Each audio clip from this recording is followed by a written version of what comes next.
You on this Tuesday morning, talking to Brendan Martin, our executive producer before the show, and Jordan Hill, 24/7 Sports, who covers Georgia. A lot to talk about, man. We do this Monday through Friday, 8 a.m. Central. And you watch us live. We record live, but I think the majority of people watch later. Put in your questions, suggestions, comments. Always trying to make the show better, but we're here to deliver content and bring the best guests on that we can find. Coaches, players, current, former, media people, writers. Love the writers. And you got the writers on X now. And one of the absolute best is Jordan Davis Hill, who covers Georgia. So take a picture with your phone with the QR code. Follow us on X at Rob Brown _. And we're also on YouTube and Facebook. And then, of course, Brendan's cutting up reels and putting them on Instagram and all over social media every day. So if it's happening in the SEC, it's happening. It's happening. And also stories that you don't even know about. I try to get our guests to say, what's something we don't know about or we're not talking about that you're going to be writing Flag about. football. Yeah. And there's a lot. I mean, there's a lot of trending topics. So catch us, man. And we've got the SEC tournament coming up. Buckle up, folks, because it is going to be March Madness is here. It is Fat Tuesday. Tomorrow begins Lent. So a lot of people probably, like Frank Duffy, walk in the streets of New Orleans. But it all began in the port city, folks, Mobile. They just need to market that better. So let's get started and go straight in to Jordan Davis Hill. And Jordan, great tweet that you put out the other day about so many Georgia fans watch from the couch and all, and that's pretty much, it's out there. You have been on top of this Georgia basketball. Mike White knows what he's doing. Last week was a hell of a week to get the win over Florida, and then to go like you did in football. Y'all just own Texas. How you doing? I'm doing great. And a week that I didn't really anticipate for Georgia basketball. I thought they had a shot in that game at Texas. But, I mean, Brendan, I was on with you guys that morning before the Florida game. I never in my wildest dreams did I think Georgia would be able to win that game. And to have gotten that first win over a top 3 team since January 2004. They beat number 3 Georgia Tech in overtime back in 2004. So, I mean, just huge. I mean, totally flipped their NCAA tournament hopes. I mean, they were moving very quickly off the bubble. They went into that Florida game on a 4-game losing streak, beat them. I think the most impressive thing to me about that win, guys, they lost the lead with like 128 to go. Oh yeah. And I'm sitting there in the arena thinking they've blown it. Like, they're done. That, like, the fact they've lost this lead, they had led by as much as 26 in the first half, and they found a way to win. Blue Cane hits a big 3. Ace and Newell got some huge rebounds, and they hit free throws and won that one 88-83. And then Saturday's game, if it wasn't Georgia's most complete game, it's definitely in the top 2 or 3. I mean, they dominated Texas. Yeah. I think they led by 17 at halftime. The biggest thing right now, their guards are playing fantastic. Silas Demery Jr., the point guard, he was named SEC Player of the Week after how he played against Florida and Texas. Blue Cane playing well. This team's trending in the right direction at the right time. Now they play at South Carolina tonight. I know South Carolina's last in the league, but they've won their last 2 home games, so they're going to be hungry. They're going to want to look to pull off a big upset tonight. Well, I mean, look at them. I mean, Florida went in there and got a 70-69 win. Auburn got out by 2 or 3 points. They last year were really good. There's no nights off in this league. This Georgia basketball team, what is it in particular? The depth, the 3-point shooting, the rebounding. It looks like a combination of everybody's doing their part. I think a couple of things. One, on defense. They've played really good defense throughout the season. And going back to when Mike White was hired, he preached that he was going to build it off of defense. And the problem was in a few of the games where they hung tight for like a half and just couldn't keep up. They'd play good defense, and then it was just like the offense would just stagnate. And then, the defense could only hold for so long. I think they've finally gotten a good feel for their rotation. They've cut out a few players. They did have a few guys who were out for a little bit, Tyron Lawrence and Dakota LaFew. Having those guys back as part of that backcourt. I think that was huge. I think they finally know what they are looking for from their rotation. They finally figured out how to get some scoring when those main guys, Silas Demery Jr., Blue Kane, Asa Newell, when they're off the floor, they've started to find other guys they can rely on, even if it's just for 4 or 5 minutes of play before those guys come back in. So I think they finally nailed down what it's going to take to score enough points to win some of these games. The defense, pretty much for the entire season, has been reliable and has been something they could count on. But that's continued, and they finally nailed down that rotation. I think that's gone a long way for this team. Yeah, and you look at it, I think 78% from 3-point range in that first half against Florida. You're going to beat anybody, but a tribute to Florida, they're down by what 26, and they come back and take the lead. I don't, I don't want to play Florida. Nobody does, because of their size.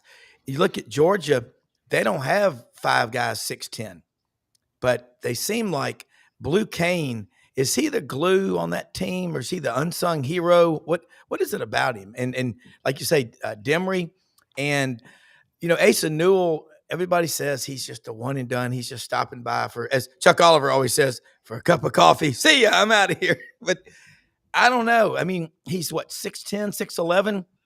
I go to a lot of Grizzlies games. I've sat there right near the court and watched some great players. Kevin Durant, when he posts up from 3-point range, it's like just nothing. Asa Newell is a special player. What interaction have you had with him? What makes him tick?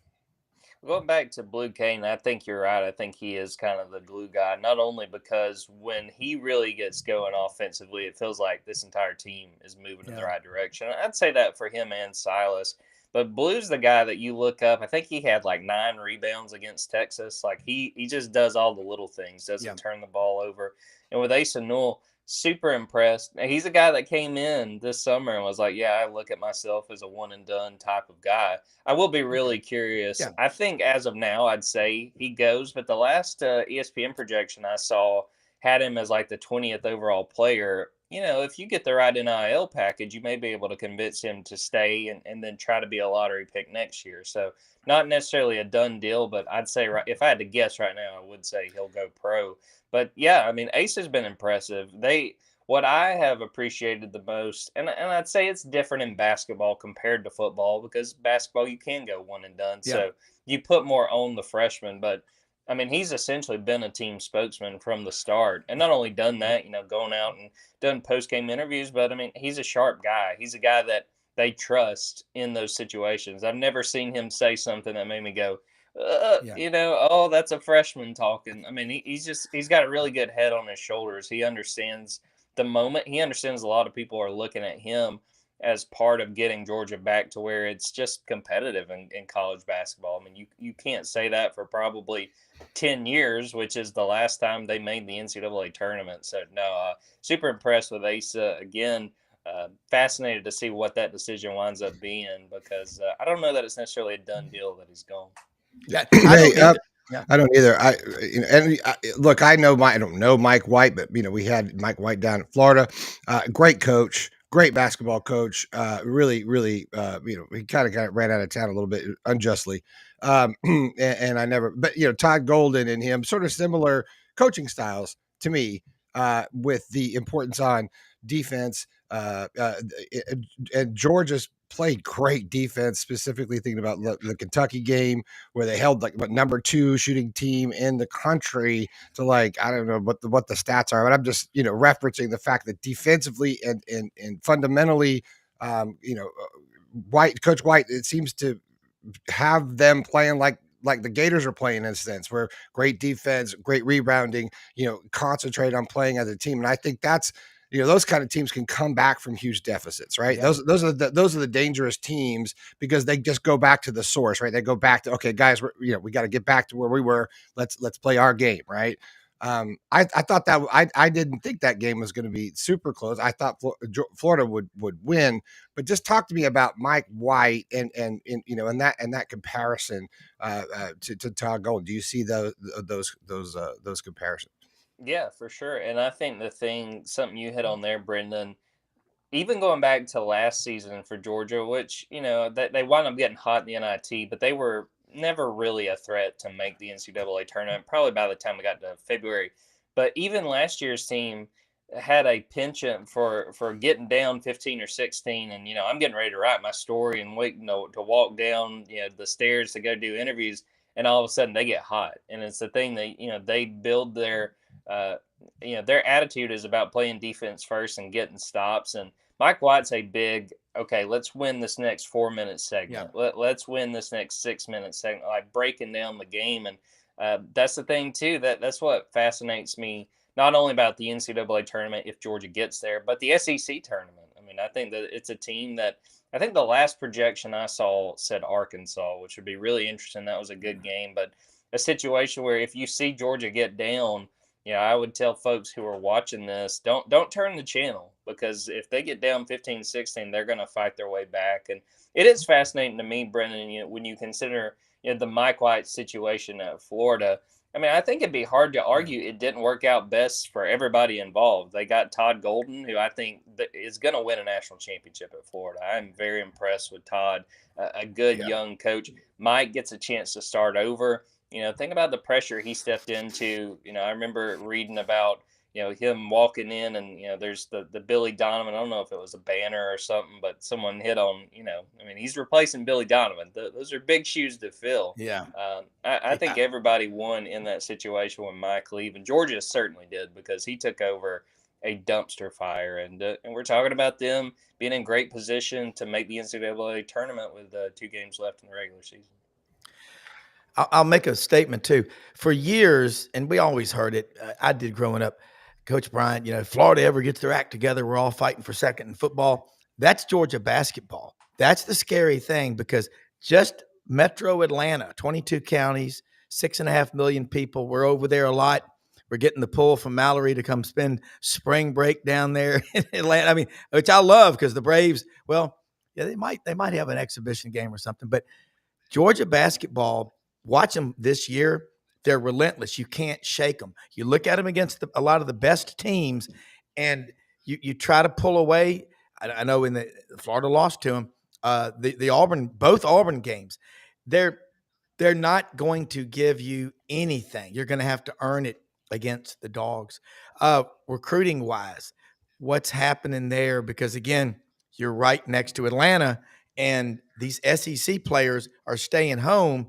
They're not going to the ACC, and that's why the SEC is the dominant league, whereas the Big 12 has been for the last 3. Yeah, I mean, you look at the way Georgia has recruited. They signed 3 guys in this class, and the thing that they've done year after year with Mike, and I think I'll be fascinated if they make an NCAA tournament run, what this looks like this year.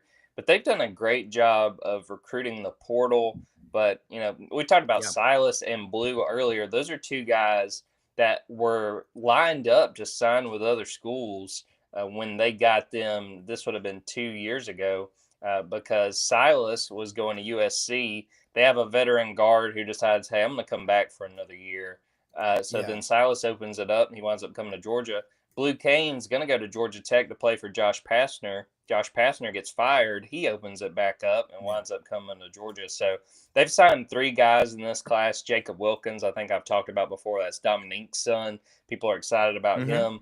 Kareem Stagg, a center from IMG Academy. They've done a good job of recruiting IMG. That's where Blue Kane was. And then Jackson McVeigh, a center they got. He was at Overtime Elite, which is where they've gotten talent. Santos Surreal, one of the guys on this year's team, was at Overtime Elite. So they've done a good job. They've recruited the state of Georgia okay, but they just really make the most of relationships. They've recruited the state of Florida very well. Obviously, that goes back to Mike White's time there, as well as Eric Pastrana, his lead assistant. So they maximize relationships, and it's part of why this roster's in as good a shape as it is. Well, you've got South Carolina, and you got Vanderbilt coming in for your last game. I definitely think Georgia's in the tournament, and the SEC tournament's even bigger for a school like Georgia, because you can actually get a better seed. I mean, there's just certain places where you want to be, but it's been fun watching, and I commend you, because you put so much out. I love seeing because throughout the games, but you're calling out people for watching the games from the couch and not. I love that. You're a true grit journalist. I love that. My thing is just for me personally. I get so much more out of watching a basketball game being there. And my thing is more so home games. If you don't make the road trips, I can understand that. But yeah, we got a couple people on the beat who like to watch from home. So they missed out for that Florida game. And I genuinely do hate that more so for readers.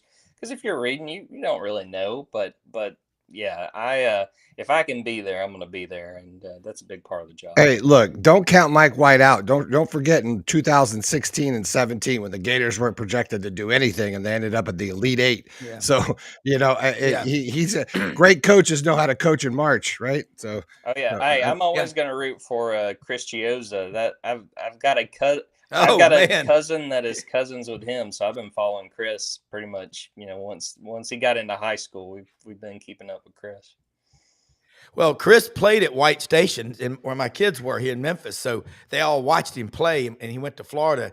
What a player. Good God, man. Jordan, let them know how they can follow you. As always, thanks for retweeting, and we'll retweet and forward whatever we can to help you with your brand. But you are absolutely, like Jason Caldwell, y'all go everywhere. So if you want an everywhere reporter, follow Jordan Davis Hill. Anytime I get compared to Jason Caldwell is a good day. But dogs247.com on Twitter at Jordan Davis Hill, on Twitter at dogs247. Running $1 for the first month sale right now over at dogs247. Get on it right now.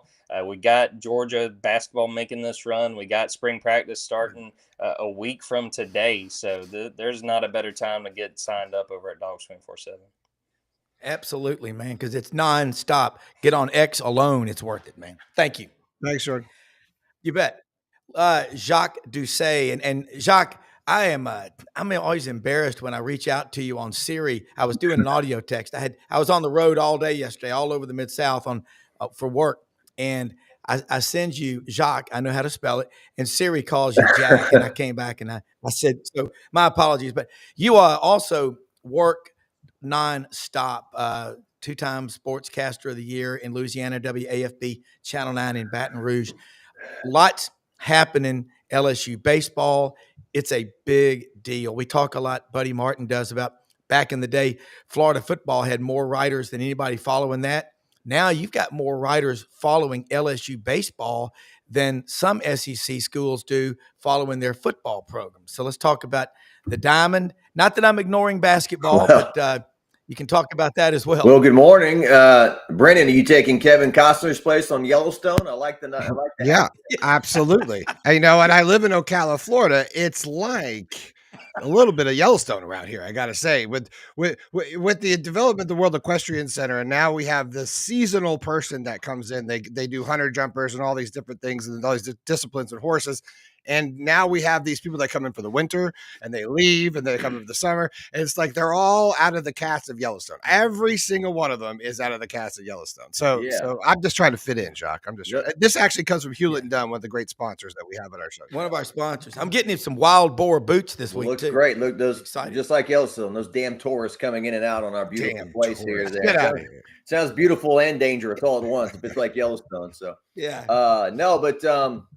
yeah, I mean, LSU baseball typically leads the country in attendance every year. I mean, I think there's some parks now that are bigger and draw bigger crowds. I think Ole Miss, Mississippi State, Arkansas, they're way up there too. But I'm talking about consistently, night in, night out, midweek game, in terms of the tickets they sell. So the interest is extremely high. And I think the difference with LSU and other schools is that, for example, LSU went to Frisco, Texas, played in a minor league ballpark this past week in a AA park and sold the place out. I mean, there were 10, 11,000 people there to watch LSU play Nebraska, Sam Houston State, Kansas State, and obviously a lot of those people are wearing purple and gold. You've seen it at the World Series. I mean, I know Brendan's a Florida guy, and the Gators got the best of LSU in 2017. Won the national championship, but it was like 25,000 people and like 23,000 were LSU fans. So Omaha is very disappointed when LSU baseball doesn't make it to the World Series because they know their business is going to take a big dip if they're not there. So there's a great interest, and that of course goes all the way back to the great Skip Bertman, who in the early 1984 came aboard as LSU's head coach, and made college baseball from something that was just kind of a novelty that drew a couple of hundred fans to being a tradition and a lifestyle here in South Louisiana and around the country. So they're supposed to play 5 games this week, supposed to play North Dakota State tonight. We've got some weather moving in. They've got some big winds coming in this afternoon. I'm totally forgetting today is Mardi Gras as well. I mean, that doesn't even register I know on my radar. That's Mardi Gras. Well, it's a big storm coming in. It's like a mini cyclone or something that's blowing through, or getting all sorts of weather warnings, and parts of some of Mardi Gras has been canceled, they said today. That's what I was reading in the newspaper. Yeah, they've canceled some. They've moved a lot up. So, people, not that they weren't cracking their beers at when the sun came up today, but they're gonna be cracking them even earlier. I think there's some parties just supposed to roll at 6:30, 7. I mean, really early in the morning that have already gone off. So that's what. I don't think they stop. Frank Duffy's our reporter down there. He's been down there for weeks, and so it's like, what day is it? Yeah. And then tomorrow Lent, and so I'll be at Mass tomorrow. And think what LSU has done for college baseball nationally. I remember in 1997, we were over in Hilton Head watching LSU 97 and 98 in the World Series. And that's when college baseball had 4 of the 8 teams, maybe 5, were in the Omaha.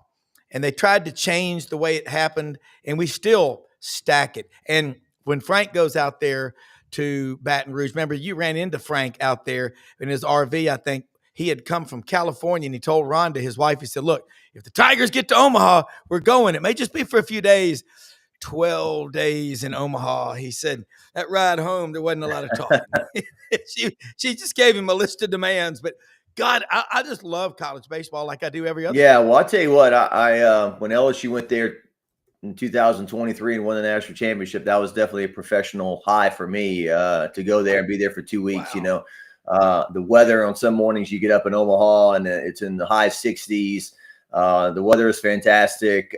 You got all those bars and restaurants in downtown Omaha, the pizza place that did the shot challenge, that LSU won easily. And Rocco's, that's right across the street from the stadium. And I think I went to the old stadium one time, the old Rosenblatt, and there was something, that's been kind of lost with that in terms of it was in a neighborhood and people were parking in people's yards. And, there was something more that was a little more college and a little more intimate about that. They had the zoo over the right field wall there and stuff. And the new stadium is beautiful. It's immaculate, but it's definitely much more corporate, much more professional. Still, it's fantastic. And, I think a lot of fans, they're always caught with that choice, right? It's like, okay, do we go for the beginning? Or do we go and hope that do we hope keep our fingers crossed that they win, and then we try to go to the national championship if they make it that far? So most people can't go for 2 weeks because of work or money.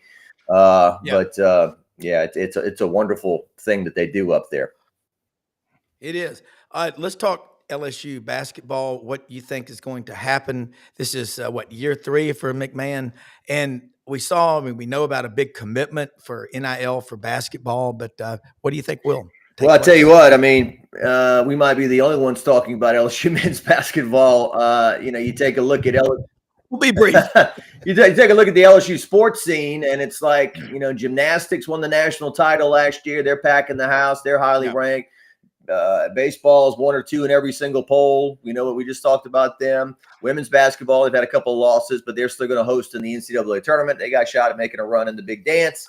You go on down the line, all the different sports. Softball's off to an 18-1 start. They're in the top 5. So men's basketball, although we talked about last week, they're still one of the only 2 money makers on the campus in terms of clearing money for your program.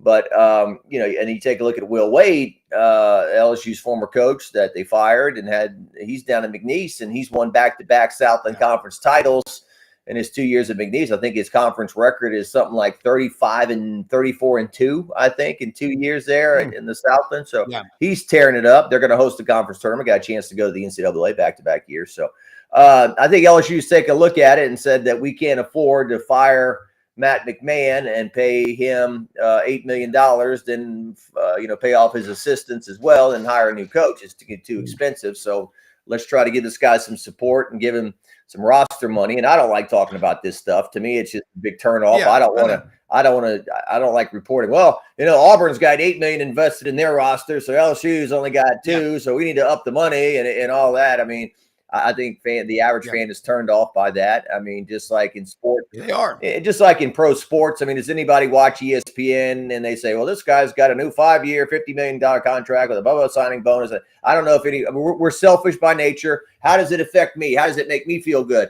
Play for my team, win, and make me feel good. So that's kind of what it's all about. So, but at the same time, I think LSU has said we need to help this guy out, see if we can get some better players. And because they're not even going to make the NIT at this point. They play Kentucky tonight, I believe, on the road. They don't really do press conferences during the week. They do a post-game press conference. They don't really do pre-game press conferences. And the apathy is really set in. There's not many people going to the games, and that's unfortunate. I mean, I grew up in the Dale Brown era where it was packed almost every night. Star players make the NCAA tournament every year. John Brady certainly had a great run with LSU as well. And then Will Wade had it really up and running. But the problem was that he, for the majority of the time he was here, had this black cloud over him about this FBI wiretap and what happened there. I think I told you he put in his 5 years at LSU, he put a NCAA product on the floor 4 times. He only coached in 1 NCAA tournament because he was suspended for 2 of them. And COVID canceled the tournament in 2020. Yeah. Yeah, and you just chronicled everything so well. I'm going to just move forward because there's no way to rebut that. And you're right. I'm with you. I've said this forever. I don't care. I want to see a guy diving into the stands, chasing balls, giving effort because he loves the laundry in my school. That's what I see as a fan. And your contract, I don't ask people that I meet on the street, how much money do you make? And we do too much of that. All right, so let's talk about LSU Tiger football. Spring practice, you can feel it right now. I mean, the weather, it's like the switch went off about a week ago. We're already in there. What are the Tigers looking to do in the spring? Nussmeier, people love this guy, but he actually loves LSU. He loves the state of Louisiana. He's got to be one of the more popular players at quarterback LSU's ever had.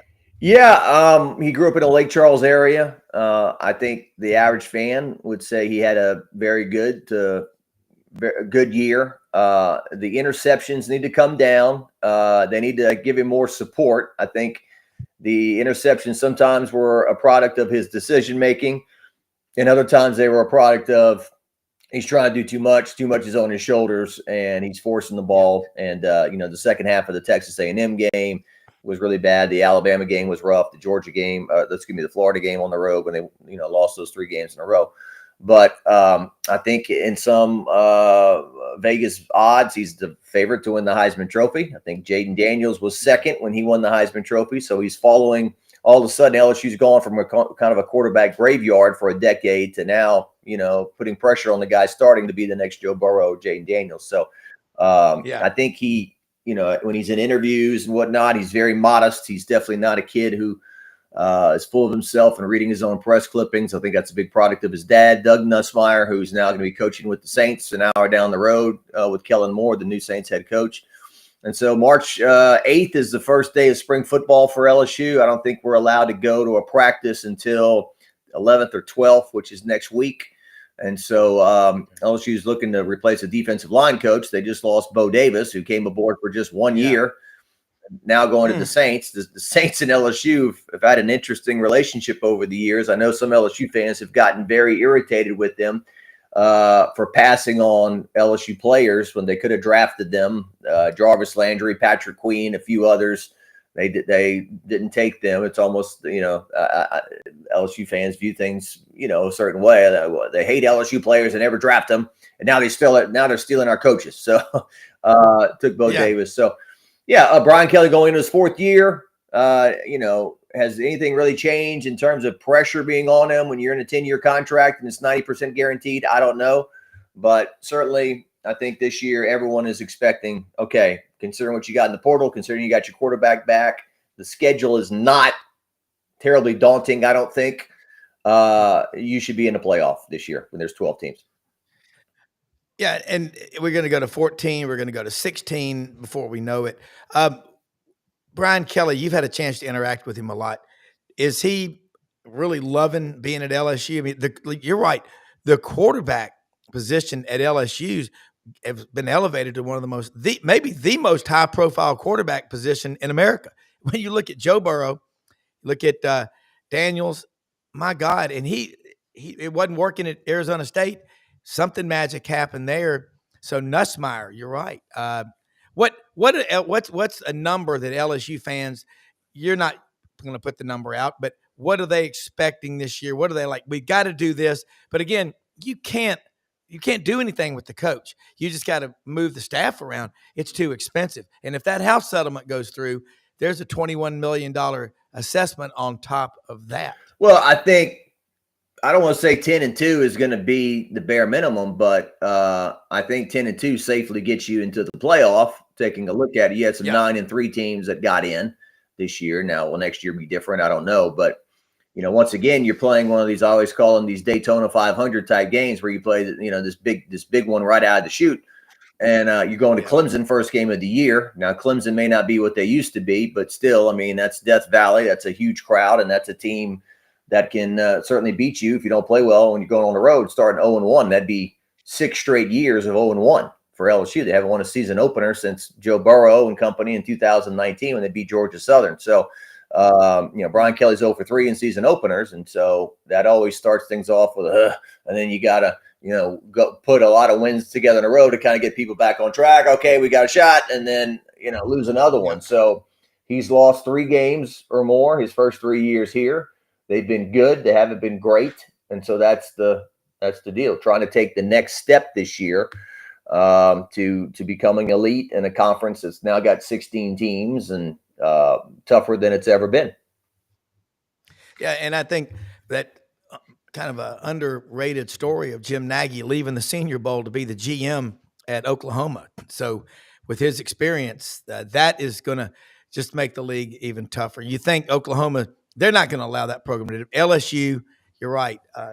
The talent level at LSU is awesome. But I think the biggest loss is Bo Davis. I think he's an elite defensive line coach, and you hate to see that. Look, I know you're up late working, get some rest, but let people know how they can follow you. And I really appreciate you coming on because I know having my little career a couple of years in TV on the Eastern time zone, I never got home till 12:30 or 1.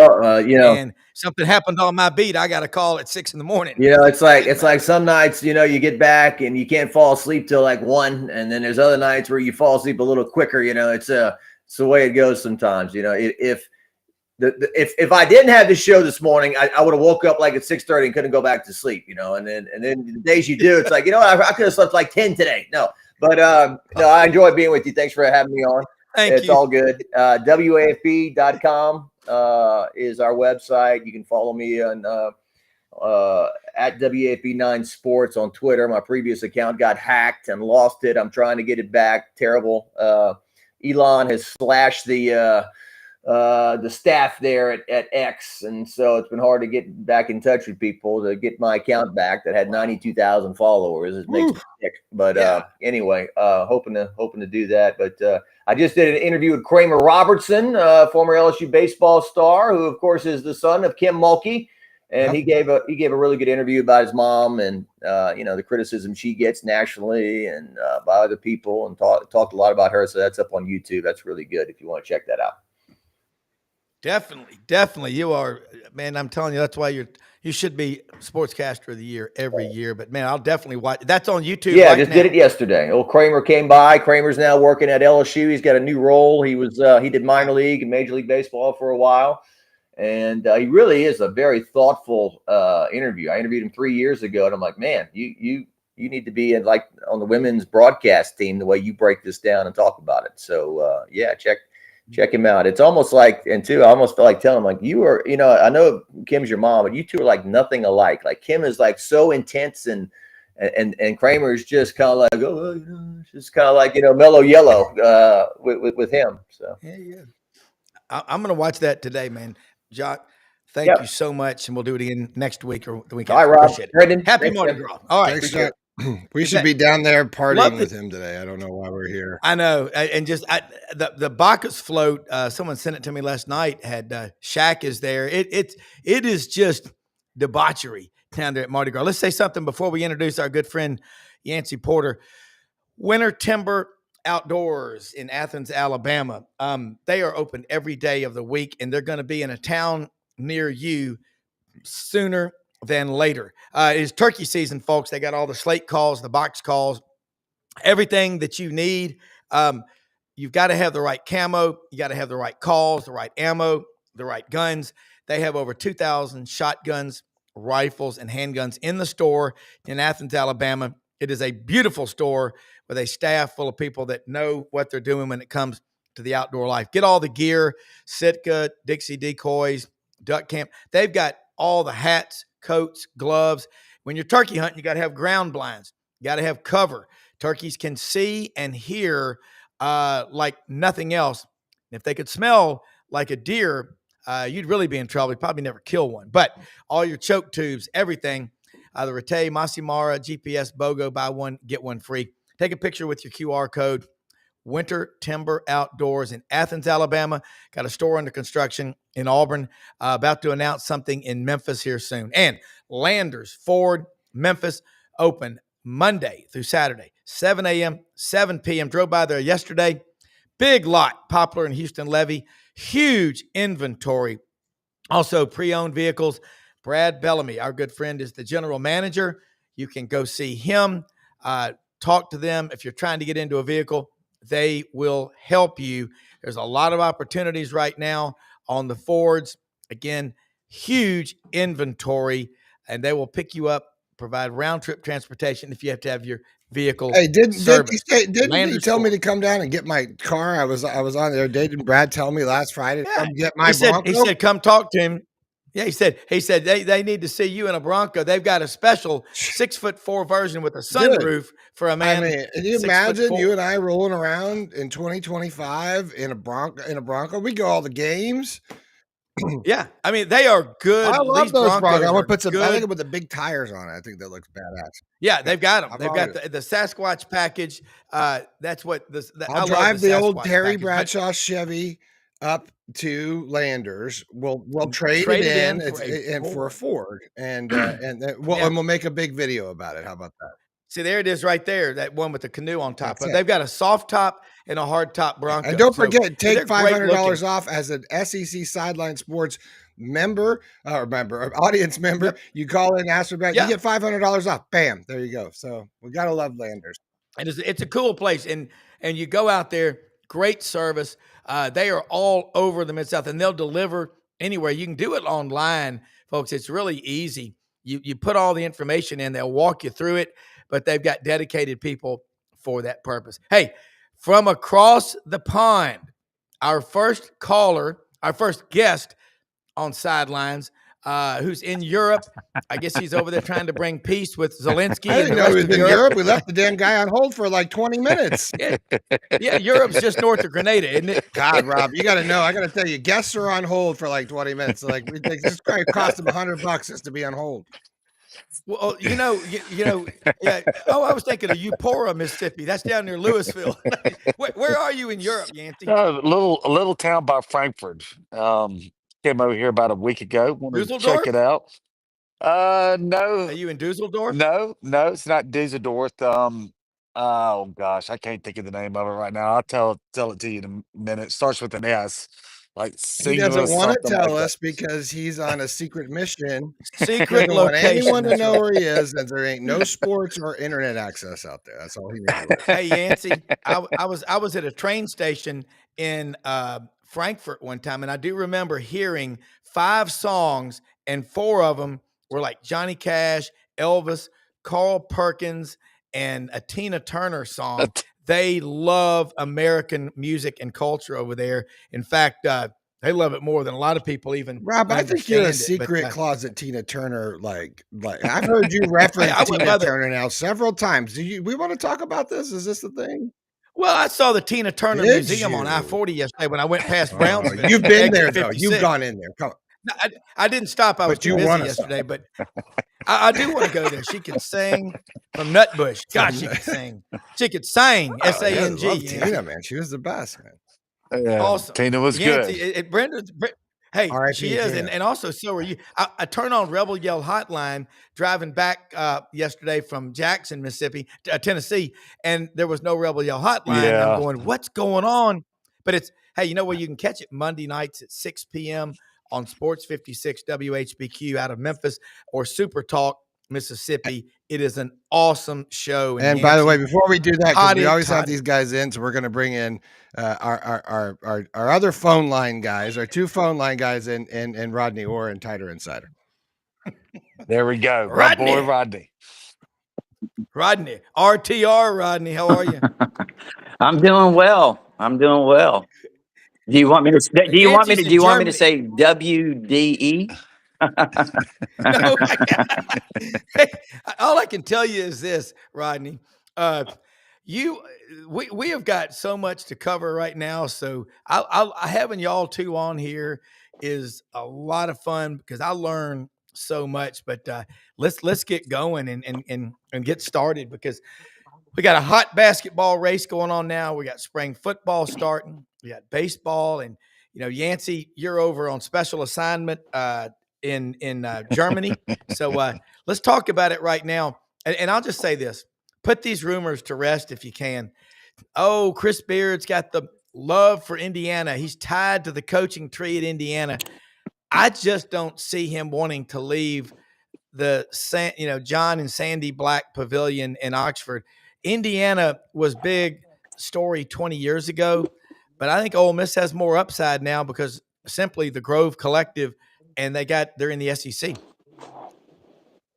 Yeah, I mean, the SEC, excuse the traffic noise there, is definitely the premier basketball conference now. I mean, this didn't just pop up this year. They have slowly, or some could say quickly, have been gaining momentum to become the premier basketball conference over the last several years. But, I mean, Beard's got everything that he wants at Ole Miss. I certainly can't get in his mind and predict what's going to happen in the future, but I would be surprised.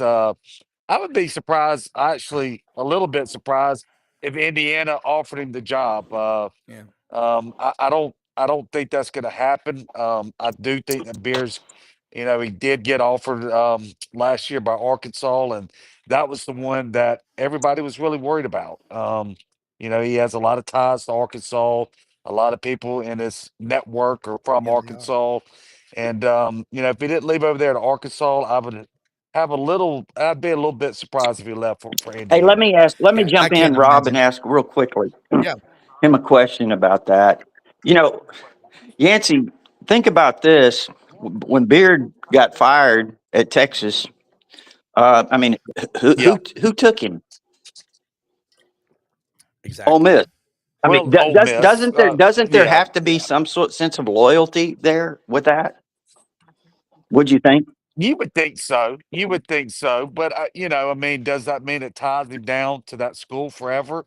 If things weren't the way that he wanted it, I don't think so. But again, Arkansas was always the big job that people were worried about because of his natural connections. He coached at Little Rock.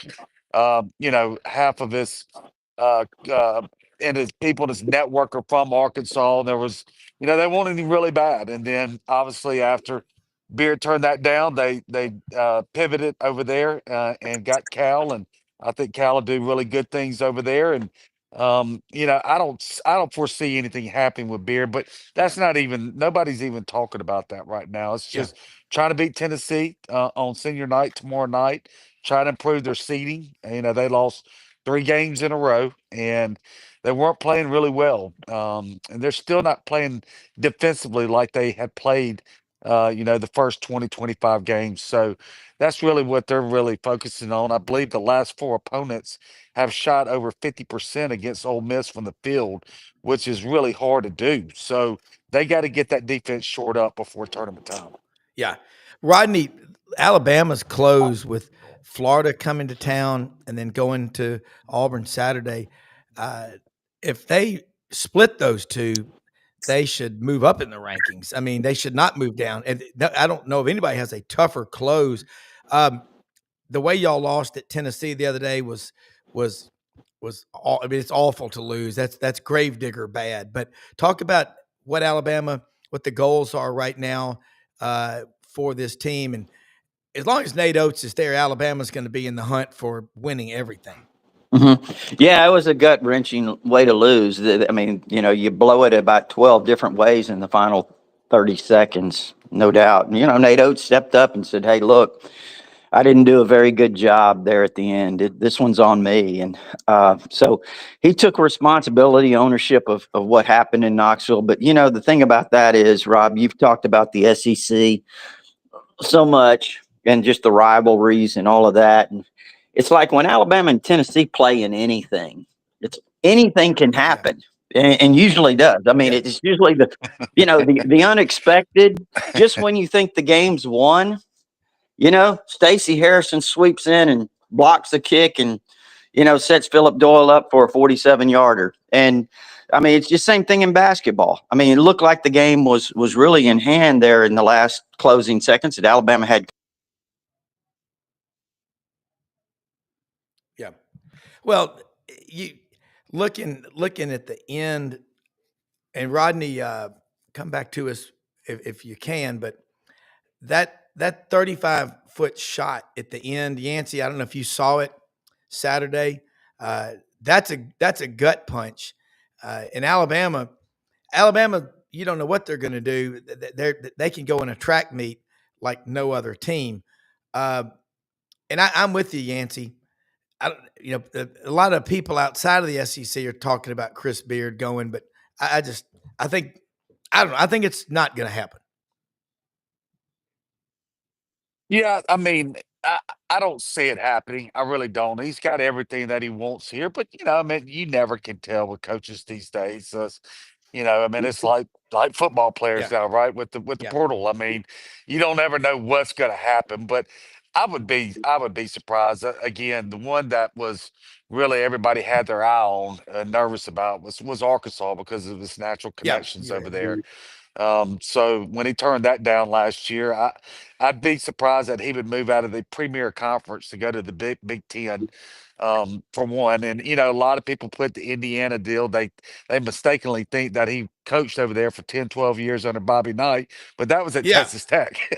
I don't even know if Beard's ever even been there on I don't think Indiana's he campus. has. So all the connection stuff is really it was in overblown Lubbock, with Indiana. and he's already been at Lubbock, and he left there. So there you go. I think Rodney, we'll do it again. And you're right. Tennessee and Alabama could get heated in a game of checkers on the front porch of the general store. But that's what we love about these rivalries. Mm-hmm.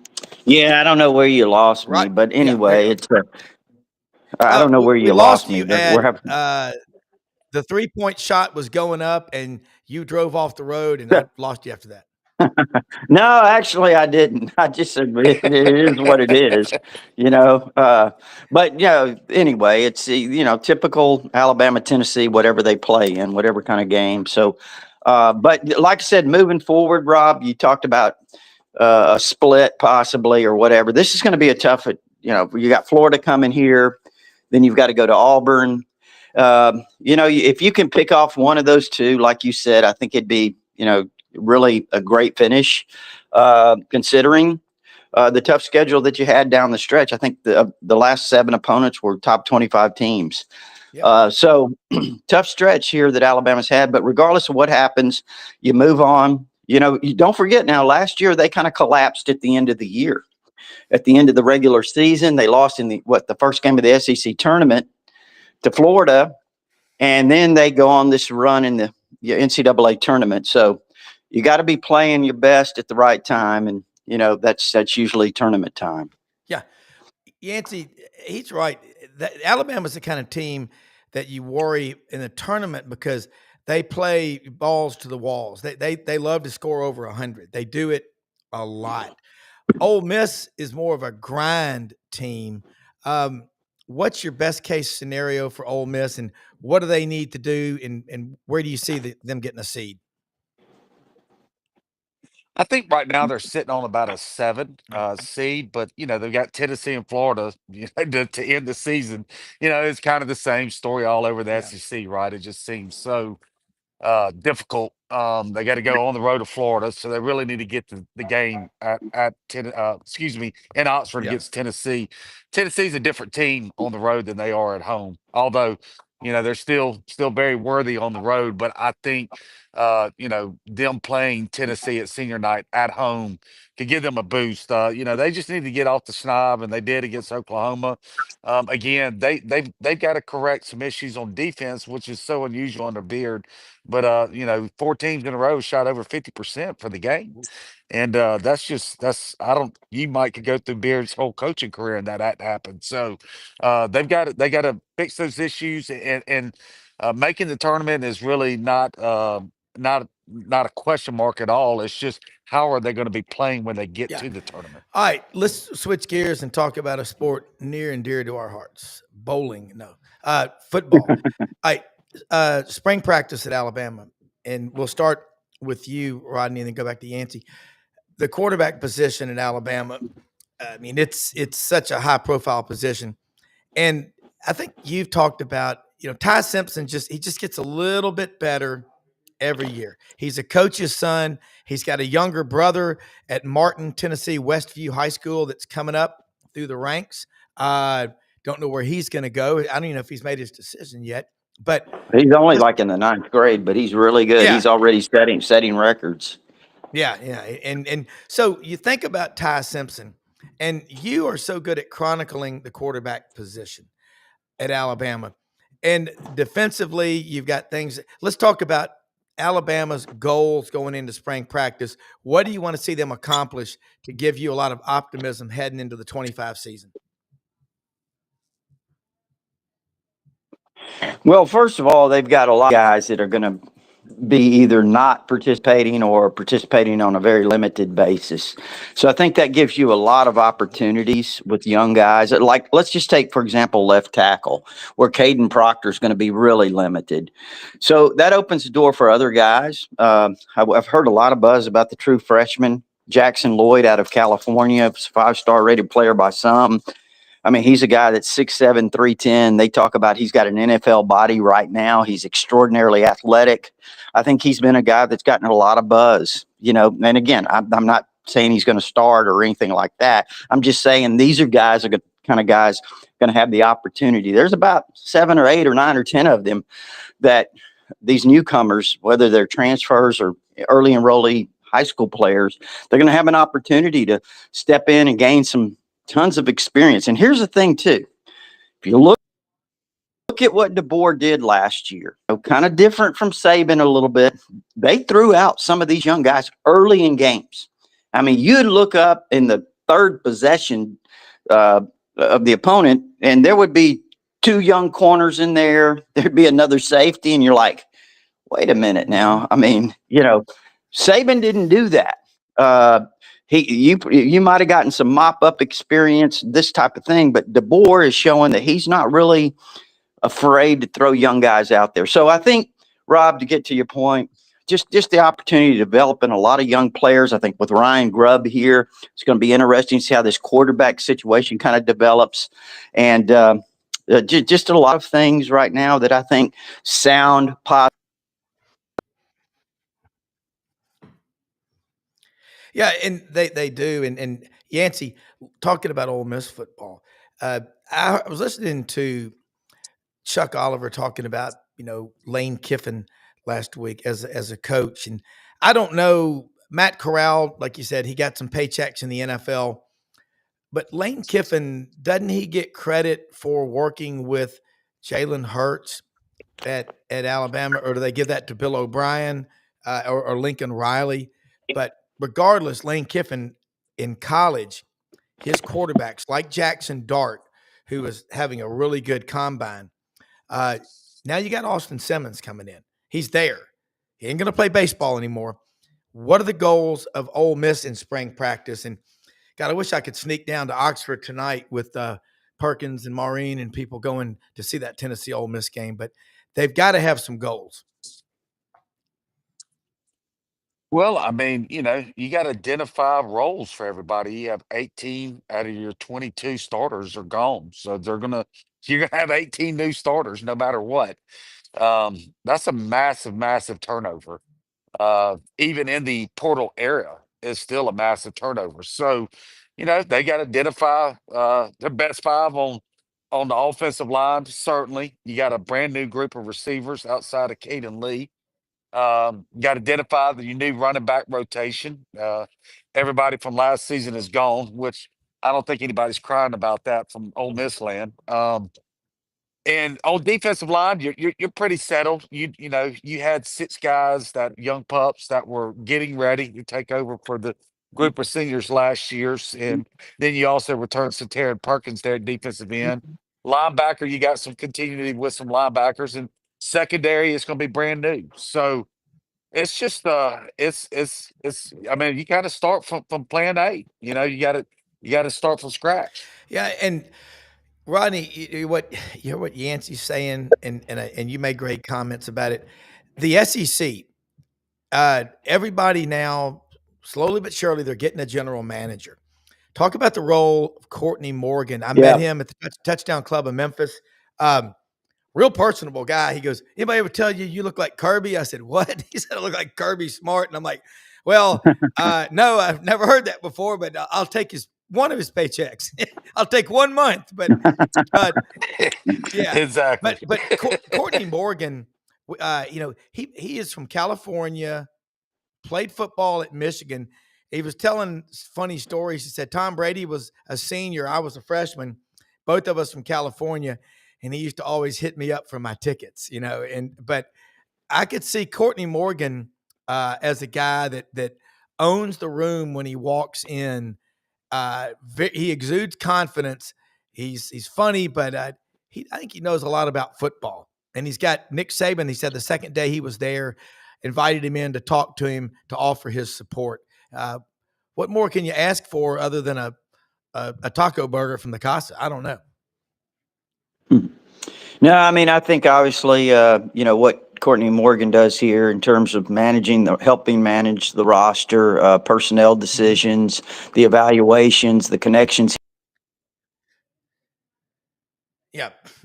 Well, we'll get Rodney. Obviously, Bigfoot or something got hold of his line. But we also met your general manager, Yancy, for Ole Miss at the Touchdown Club in Memphis. Weather's getting bad. I mean, we are expecting a lot of big storms in the South today. So everybody pay attention to your weather meteorologist and what have you. But that is happening right now. But Yancy, talk about Ole Miss on that side, but the general manager's role, because as he said, he's got to Yeah. generally manage everybody on that staff. Yeah, Billy Glasscock is the general manager there at Ole Miss, and he came from Texas and did an outstanding job, obviously there Yeah. at Texas. And he's one of the best in the business, and learned a lot for many different facets of the program. But I know that they're really pleased with the job he's done, and lucky to have him. Well, and you think about it, it allows the head coach to focus more on coaching. And Lane Kiffin's different. A lot of people say he's an enigma, but he does it his way, but it works. And the new standard at Ole Miss, they're upset about being 9-3 because it was make the playoffs. But it looks to me like they're doubling down on their efforts. What have you seen? And I'm gonna go back to Rodney here, but what have you seen out of Ole Miss, the collective, in terms of commitment? Increase or Well, decrease? I can't imagine anything but an increase. yeah, word we've heard is that I mean, obviously they got the number 2 portal class in the country, so they certainly did not decrease in Yeah, today's climate. yeah, But what we're hearing is that they've used basically what Ohio State used last year, which I forgot what the total purse was for Ohio State, 27, 28 million for the total purse, but that's going to go up, right? I mean, yeah. that's not going to put Ole Miss at the highest of the NIL of the collectives. used in the country. I imagine Ohio State's is probably going to go up $8-10 million. So very competitive. I would imagine probably, probably around the 5 to 10 range. I would think where they'll probably land when it's all said and done, as far as what they're spending on their roster. Okay, it makes sense. Look, I think we've lost Rodney. We are getting some really rough weather. But Yancy, look, I know you're having a great time over in Germany.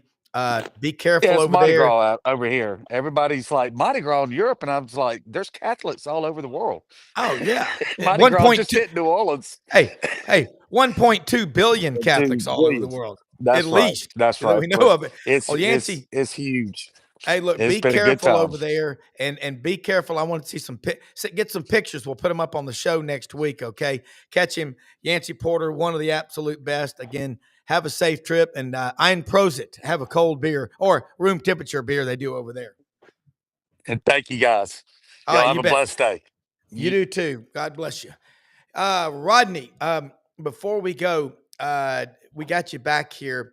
The thing, you know what I've noticed? People always wondered what would it be like if Coach Bryant would have lived in post-retirement, but sadly he died like 30 days, as he always said, after he retired. Nick Saban has become more popular in his role as an ambassador, and what you see on ESPN, he is not afraid to offer up an honest, candid opinion. Have you had a chance to talk with Coach Saban, sit down with him since he retired? Is he more accessible? Heck Yeah, I'm no. kidding. Are you kidding me? I'm just kidding with you. Has he Yeah, he invited comes you over over for all the time. lunch? You guys play golf. He wants to talk to you all the time.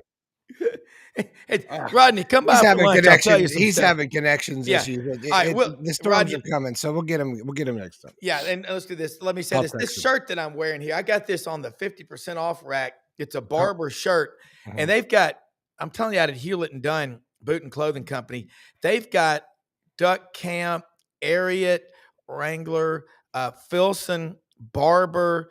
They've got so much good looking stuff on that 50% rack, and they're getting ready to bring in all the spring and summer stuff. But I was out there, I'm out there a lot. Get out to Hewlett and Dunn. They're open Monday through Saturday, 10 a.m. to 6 p.m. They've got unbelievable selection of boots and these Barber purses. The ladies love Barber. Got one for Audrey a few weeks ago. Just ask for Raven Carpenter or JM or Lydia or Eli or Charles Hall, the owner, and his wife Laura. They make buying the best looking clothes and gear for the life. So easy. 10 a.m., 6 p.m. Go to hewlettanddunn.com. And Brendan, want to say this too. Florida, I think you hear it objectively. And tonight I get to be on the Buddy Martin show with you, and your dad just sent that text. Florida's the one team. There are two teams that bother me if you're not in the SEC. And Rodney, we're gonna try Rodney right. Yeah, it's Alabama because they get in the track meet, and Florida because they've got 5 big guys. So, Rodney, look, we'll wrap it up now, and I'll just say that, man, I know we got some connection issues, but let people know how they can subscribe and follow Tider Insider. And what are you talking about on Tider Insider TV tonight with our good friend Gary Harris at 6:30 p.m. Central? Yeah, well, again, I guess basically basketball for sure. And, talking about spring practice, we'll have some in-depth stuff there, a lot of discussion, a lot of phone calls and all of that. So TiderInsider.com. It's only $48 a year if you're an Alabama fan. Go to TiderInsider.com. You can sign up right now, get instant access stuff, but also our all sports. That's our community there of Alabama. Ton of discussion going on, whether it's football, basketball, whatever. It's really Yeah, it really is. And Brendan, you've got GatorbaitMedia.com. It's because of the electronic technology, it never stops. I mean, you're putting out content.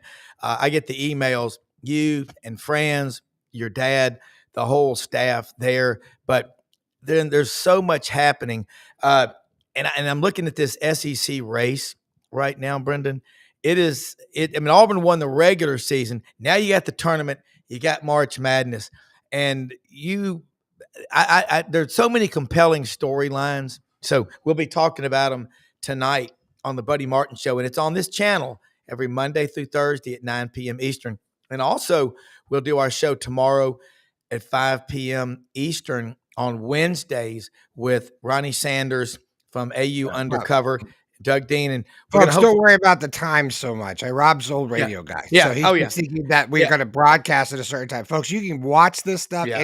You can come on to us right now and rewind it and watch it from the beginning. Yeah. So you're right. Just go to Twitter, go to Facebook, go to YouTube, subscribe, like, and follow, and you'll get notifications when we're live and when you can go back and watch it. Don't worry about the time. Shoney's right. I mean, Brendan. We're not on radio.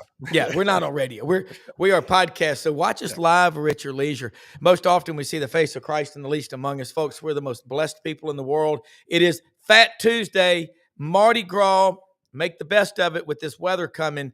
And tomorrow, I don't know what I know what I'm giving up for Lent. As my dad always says, pheasant under glass. But Brendan, wild boar boots, man. You were going to be the only guy in Ocala and we got to order them. We're trying to find them. If I can't, I'll get you rattlesnake or python. Yes. So there's some I'm more of a python guy because it's Florida than the Florida python. Squeeze them, Squeeze them hey, together. O-Dome. I will say this too. I would love to talk to the architect if he's still alive that did the O-Dome. Probably not. I don't think yes. But I'm looking here around the SEC. What's the best place to play basketball? And the worst place if you're having to play there. O-Dome has they've won a lot. It doesn't matter where you go. So it really doesn't. So you can look. Urban Meyer won running sprints in the parking lot. So exactly. It doesn't matter anymore about that stuff. The brick and mortar don't matter. It don't matter anymore. It's about how much you're paying me. Come on, Rob. You heard of this thing called I'm NIL? saying. My whole point is you can spend like the Hebner Center or what they did at Auburn with the Waltz Center. Those are great. But the conversation before these kids leave your campus is, how much am I getting? What's my NIL deal going to be? As long as it's like that, the brick and mortar, I think, will slow down a little bit. We'll have to get our architect on the facilities arms race, Yan Cowart, to come on with us here soon to talk about what schools are doing, how the changes are happening. But thanks for watching, everybody. Go out and support all of our great sponsors like Matei's Garage, open Monday through Friday, 8 a.m. to 5 p.m. on Black Road in East Memphis next to Folks Folly, and Web-Footed Kennels, Jonesboro, Arkansas. Best dog trainer in the world, Chris Aiken and the staff. Get your dog ready. You can never be too ready. And watch basketball tonight. And watch us at 9 p.m. Eastern on the Buddy Rob, Martin say Show. goodbye, Rob. Shalom. Say goodbye, Rob. I'm out of here. We're working on our saying goodbyes. Rob is a hard time getting out the door. Shut up, Rob. Say goodbye. Okay. Good night. Goodbye from ADD Sports. Good night, everybody.